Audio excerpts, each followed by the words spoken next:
Hello दोस्तों, आज से मैं ऐसी छोटी छोटी वीडियोस बना करके किसी एक टॉपिक को उसमें समझाने की कोशिश करूँगा। और आप सभी से उम्मीद है कि आप अपने अनुसार जो टॉपिक्स आप चाहते हैं वैसी टॉपिक्स हमें बताएं कमेंट करके, या फिर किसी माध्यम से आप बता सकते हैं। तो सबसे पहले हम लोग अर्थ क्रिया सिद्धांत पर बात कर रहे थे। अर्थ क्रिया सिद्धांत क्या है और अर्थ क्रिया सिद्धांत को मानने वाले विचारक कौन से हैं, ये सब सारी बातें हम लोग जो है कि आज की इस वीडियो में डिस्कस करेंगे।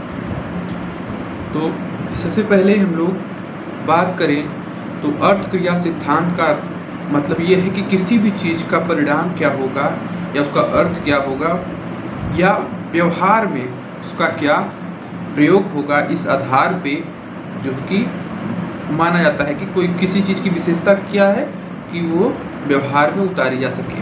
यही हमारा अर्थ क्रिया सिद्धांत का मूल है। और जैसे कि हम सभी जानते हैं कि अर्थ क्रिया जो सिद्धांत है वो पाश्चात्य दर्शन के साथ साथ हमारे इंडियन फिलॉसफी में भी देखने को मिलता है। और इसे अर्थ क्रिया कारित्व करके वर्णन इसका मिलता है। अर्थ क्रिया कारित्व भी एक वही सिद्धांत है जो कि अर्थ क्रिया सिद्धांत हमारा है। ठीक है, तो इसमें कुछ समस्याएं आती हैं, वो भी हम इसमें डिस्कस करेंगे। तो दोस्तों, अर्थ क्रियावाद जो है या अर्थ क्रिया सिद्धांत जो है वो 20वीं शताब्दी की एक प्रचलित अवधारणा है। ठीक है, ये कॉन्सेप्ट है, ये जो है कि कहता है कि किसी भी चीज़ का उपयोग के आधार पर या उसके परिणाम के आधार पर, जो व्यवहारिक उसके जो परिणाम होते हैं उसके आधार पर उसकी विशिष्टता को माना जाता है। तो पैपनी नाम के एक दार्शनिक हुए। पैपनी कहते हैं कि जो अर्थ क्रिया सिद्धांत है वो एक तरह का गलियारा है, एक तरह का कॉरिडोर है जिससे कि होकर के सभी को गुजरना पड़ता है। और गलियारा, ये कैसा गलियारा है? ये व्यवहार का गलियारा है। क्योंकि आप अगर आइडियलिज्म के हों, चाहे आप किसी भी प्रकार की मान्यता रखते हो, आपको व्यवहारिक जीवन में उसको लाना ही पड़ेगा। जैसे कि हम लोग अपने जीवन के कार्यों को करने के लिए कई तरह के उपक्रम करते हैं, प्रयत्न करते हैं, वो सभी क्या है? व्यवहारिक स्तर पर होती है। तो दोस्तों, पैपनी के अनुसार जो है कि ये कॉरिडोर कई कमरों में खुलता है। मतलब कहने का ये है कि चाहे आप प्रत्ययवादी हो, चाहे आप वस्तुवादी हो या संशयवादी हो, आप किसी भी तरह के विचार रखते हो, रियल लाइफ में आपको उसको व्यवहार में लाना ही पड़ेगा, कोई भी सिद्धांत हो। तो व्यवहार का गलियारा या व्यवहारिकता का गलियारा जो है वो कई कमरों में खुलता है।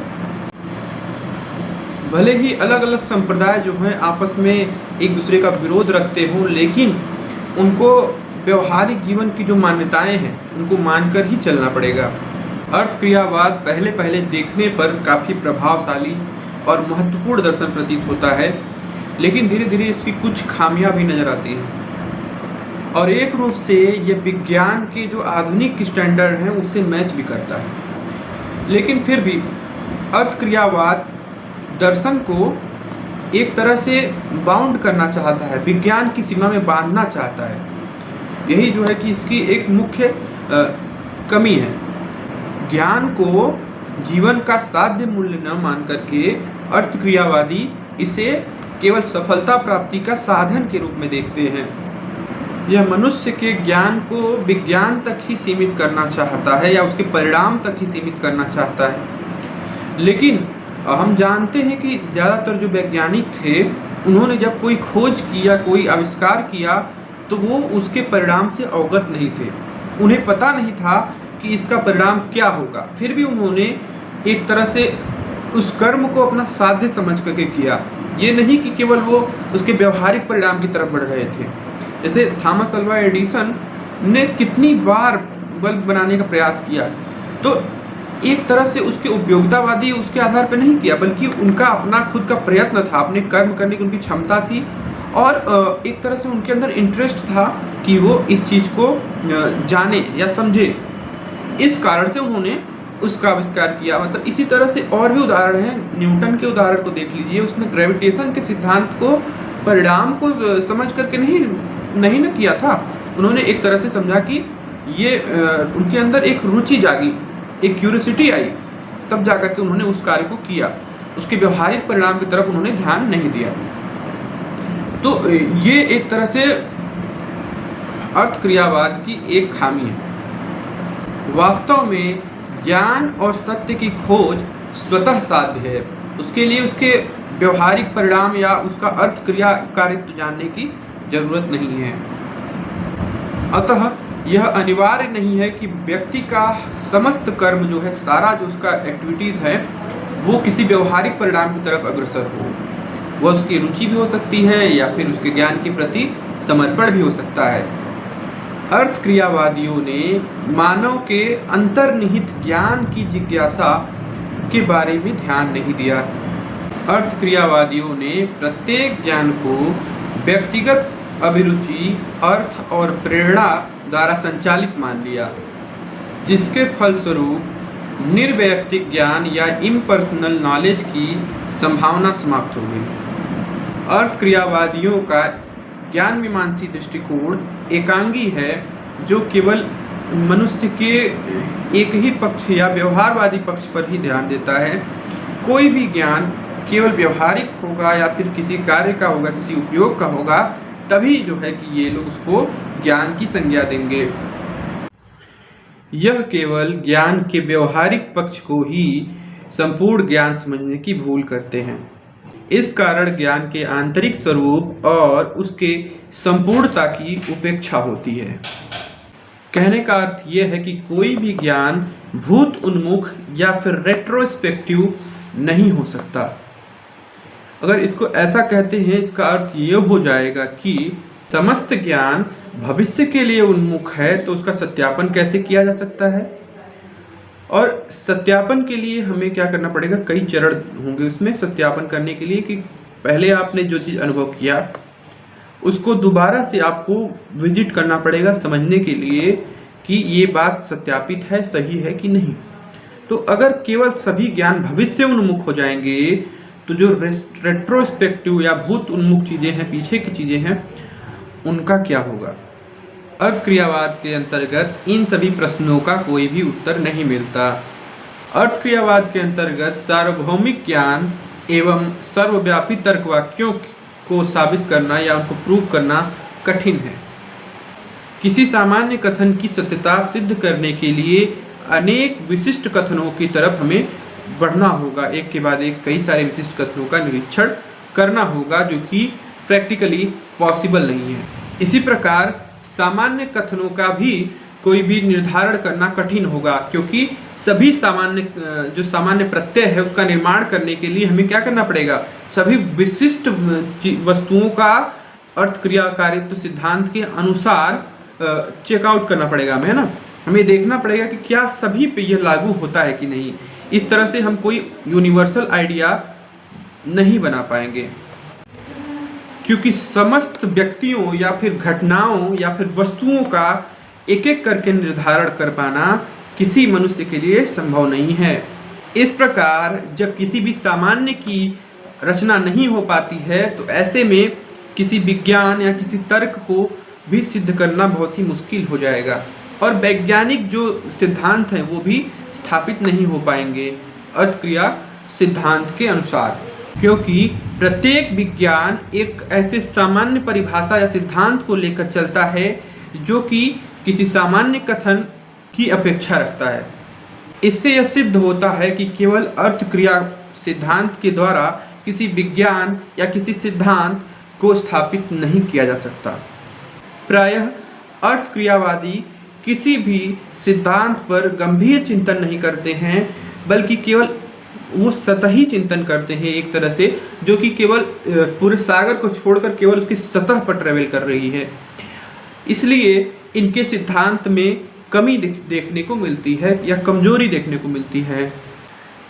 ये कांट, हेगल और ब्रैडले जैसे गंभीर विचारकों की तुलना में अगर हम देखें तो जेम्स डीवी और सीलर के जो विचार हैं थोड़े कमज़ोर प्रतीत होते हैं, और ऐसा लगता है कि उन्हें थोपा जा रहा है एक तरह से। जैसे कांट के दर्शन को आप पढ़ेंगे तो उसमें कांट के दर्शन में आप डूब जाएंगे, और ऐसे कई विचारक हैं जिनके दर्शन में आप डूब जाते हैं, लेकिन यहाँ पे जो अर्थ क्रिया सिद्धांत की स्थापना हुई है उसके केस में ऐसा नहीं है। इसमें जो 3 दार्शनिक आते हैं, जेम्स, डीवी और सीलर, इन सभी का जो दर्शन है वो उतना गहरा नहीं है। अर्थ क्रियावादी वैज्ञानिक नियमों के आधार पर अपने सिद्धांतों की स्थापना करना चाहते हैं, लेकिन वैज्ञानिक विधियों की या फिर उनके वैज्ञानिक सिद्धांतों की भी एक सीमा होती है जो मनुष्य के समस्त पक्षों की तरफ ध्यान नहीं दे पाती है। जिस प्रकार बौद्ध दार्शनिक कहते हैं कि आत्मा कोई एक स्थायी सत्ता नहीं है, आत्मा वो केवल चेतनाओं का एक प्रवाह है, स्ट्रीम ऑफ कॉन्शसनेस है, उसी तरह से जेम्स भी कहते हैं कि स्थायी आत्मा नहीं होती है, बल्कि ये जो है आत्मा है वो भी क्या है, एक तरह से फ्लो है, चेतना का प्रवाह है, इस तरह से ये भी कहते हैं। लेकिन इस आधार पे स्मृति जैसे ज्ञान और जैसे हमारे विवेक वगैरह ये सब चीज़ें हैं, इनकी व्याख्या नहीं हो पाती है। जेम्स द्वारा की गई आत्मा की व्याख्या मनोवैज्ञानिक है, लेकिन यह तार्किक नहीं है। उनके अनुसार आत्मा अनुभूतियों और मानसिक विचारों का एक सतत प्रवाह है। और यहाँ पर यह प्रश्न विचारणीय हो जाता है कि क्या किसी स्थायी आत्मा के बिना कोई विचार या विचारण परंपरा चल सकती है या कोई प्रवाह हो सकता है? क्या इसके माध्यम से किसी व्यक्ति की धारणा और उसकी जो वैयक्तिक अनन्यता है, आत्माओं में, सभी आत्माओं में क्या होती है, अलग अलग तरह की क्वालिटीज होती हैं, एक तरह से सभी के अपनी अपनी इंडिविजुअलिटी होती है, अपनी अपनी वैयक्तिकता होती है, तो ऐसा कैसे होता है? इसकी व्याख्या अर्थ क्रिया सिद्धांत के आधार पर जेम्स नहीं कर पाते हैं। यह प्रश्न उसी प्रकार का जैसे 2003 के पेपर में ये प्रश्न आया था बौद्धों के बारे में कि अगर बौद्ध लोग अनात्मवाद के पोषक हैं, अनात्मवाद को मानने वाले हैं, ऐसे केस में वो स्मृति आदि ज्ञान का कैसे व्याख्या करते हैं? यह प्रश्न आया था, अभी रिसेंट ही हम लोगों ने सॉल्व किया था। तो वही सेम प्रश्न हमारे जेम्स के सामने भी उठता है, लेकिन इनमें क्या है कि थोड़ा और कमजोर पड़ जाते हैं ये, क्योंकि ये इनसे प्रश्न पूछा जाता है कि अगर स्मृति और जो वैयक्तिक अनन्यता है लोगों की, ये सब चीज़ें कैसे डिस्कस कर सकते हैं आप, कैसे उसको एक्सप्लेन करेंगे, इस बारे में इनसे भी प्रश्न उठ जाता है। इस तरह से इनका अर्थ क्रिया सिद्धांत कमजोर हो जाता है। अर्थ क्रियावादी इस प्रश्न का कोई संगत उत्तर नहीं दे पाते हैं और इसके साथ साथ उनको इसकी आवश्यकता भी महसूस नहीं होती कि इस प्रश्न का उत्तर दिया जाए, इस समस्या का निराकरण किया जाए। वह तो केवल यह कहकर संतुष्ट हो जाते हैं कि जीवन को जीने के लिए उसके आनंदमय पक्षों का त्याग नहीं किया जाना चाहिए। निश्चित रूप से इन प्रश्नों का उत्तर देने के स्थान पर अर्थ क्रियावादी इन प्रश्नों को ही निरस्त कर देते हैं। अर्थ क्रियावादियों का धार्मिक दृष्टिकोण भी इसी प्रकार सतही है, क्योंकि इनके सिद्धांत के अनुसार अगर ईश्वर आपको कोई सुविधा देता है, कोई चीज प्रोवाइड कर रहा है, ऐसे केस में ही आप उनकी भक्ति करिए, अन्यथा नहीं। इस प्रकार ईश्वर भी इनके दर्शन के अनुसार स्वार्थ पूर्ति का साधन बन जाता है। इस प्रकार अर्थ क्रियावादी धार्मिक श्रद्धा और धार्मिक प्रतिबद्धता के प्रति न्याय नहीं कर पाते। धर्म के अंतर्गत ईश्वर को एक सर्वशक्तिमान सत्ता के रूप में स्वयं साध्य माना गया है, जो अपने आप में साध्य है। लेकिन अर्थ क्रियावादी सिद्धांत के अनुसार ईश्वर भी केवल एक टूल बनकर रह जाता है, एक साधन बनकर रह जाता है, जो कि मानवीय व्यवहार के स्तर पे मानवीय लाभ का पोषक हो जाए। इस प्रकार अर्थ क्रियावादियों की मान्यताएं गैर तार्किक होने के साथ साथ गैर धार्मिक भी हो जाती है। यह एक प्रकार से व्यापारीकरण है, सब चीज़ को इंडस्ट्री लेवल पे ले जाता है। सारे चीज़ का अर्थ हो, कोई परिणाम हो, उसका कोई फल हो, उस आधार पे उसकी उपयोगिता होगी। तो दोस्तों, आज हम लोगों ने अर्थ क्रिया सिद्धांत के बारे में सारी बातें जो है कि पढ़ी, उसकी कमियां जो आलोचनाएं अनेक दार्शनिकों ने की हैं वो सभी मैंने आपको बताने की कोशिश की। अगर आपको ये बातें समझ में आई हैं तो आप ये बात एक्सप्रेस करें, बताएं कि आपको कैसा लगा, या फिर आपको समझ में नहीं आई है तो वो भी आप कमेंट करके बताएं। बाकी ग्रुप में ऐसी ही अन्य एक्टिविटीज़ होती रहेंगी, जुड़े रहें। धन्यवाद।